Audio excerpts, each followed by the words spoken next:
આજે ગુજરાતના અવતારી સંત જલારામ બાપાની જન્મ જયંતિ છે, ત્યારે આજના દિવસે તેમની સાથે જોડાયેલી રોચક કથાઓ લઈને હું આવી ગઈ છું. જો તમે વીરપુરમાં જલારામ બાપાના મંદિરે દર્શન કરવા માટે ગયા હો તો તમે જોયું હશે કે ત્યાં એક દંડ અને જોડી દર્શન માટે રાખવામાં આવેલા છે. હવે તમારા મનમાં એ સવાલ ચોક્કસ થયો છે કે આ દંડ અને જોડી શું જલારામ બાપાની છે? તો આપને જણાવી દઉં તેની પાછળ જોડાયેલી એક રોચક દંતકથા. જલારામ બાપાની ભક્તિનો પરચો ઠેર ઠેર જોવા મળતો હતો. લોકોના મુખે તેની ચર્ચાઓ થતી હતી અને તેમની અપાર ભક્તિ જોઈને ભગવાનને ખુદ તેમની પરીક્ષા કરવાનું મન થયું અને એટલા માટે જ ભગવાન ખુદ એક સાધુના સ્વરૂપમાં જલારામ બાપાને ત્યાં જઈને પહોંચ્યા અને ત્યાં તેમણે જલારામ બાપાને તેમની સેવા માટે તેમની પત્ની વીરબાઈને સોંપી દેવા માટે કહ્યું. જલારામ બાપાએ વીરબાઈને લઈ જવા માટે મંજૂરી આપી દીધી અને તે સાધુની સાથે જલારામ બાપાની પત્ની વીરબાઈ તેમની સાથે તેમની સેવા માટે ગયા.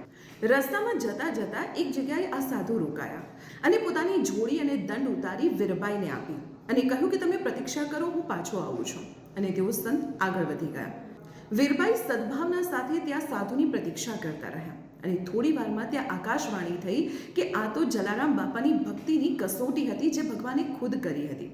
બસ આ આકાશવાણી સાંભળીને વીરબાઈ પરત જલારામ બાપા પાસે પહોંચ્યા અને સમગ્ર વાત કહી સંભળાવી.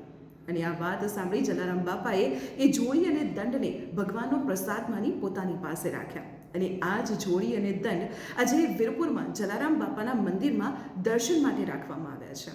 તો આવી જ રોચક વાતો જાણવા માટે આપ જોડાયેલા રહો સંદેશ ડિજિટલ સાથે.